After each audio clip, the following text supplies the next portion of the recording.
Court సినిమాతో తెలుగు ప్రేక్షకుల మనసును గెలుచుకున్న యంగ్ జోడీ హర్ష్ రోషన్, శ్రీదేవి ఆపల్ల మళ్ళీ వస్తున్నారు. వీళ్ళిద్దరూ జంటగా నటించిన తాజా చిత్రం బ్యాండ్ మేళం. వ్యాలంటైన్స్ డే సందర్భంగా ఈ సినిమా క్లిప్స్ను విడుదల చేశారు. సినిమాలో తన పాత్ర రాజమ్మ అందరినీ నవ్విస్తుందని, క్లైమాక్స్లో కన్నీళ్లు పెట్టిస్తుందని శ్రీదేవి తెలిపింది.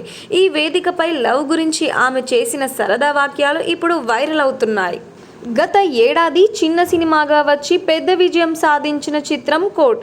హీరో నాని సమర్పించిన ఈ సినిమాలో హర్ష్ రోషన్, శ్రీదేవి ఆపల్ల ప్రధాన పాత్రలు పోషించారు. కథలెన్నో చెప్పారు ప్రేమలో అంటూ ప్రేక్షకులను ఆకట్టుకున్నారు. ఈ యువ జోడీ ఇప్పుడు బ్యాండ్ మేళం అనే మరో సినిమాతో అలరించడానికి రెడీ అయ్యారు.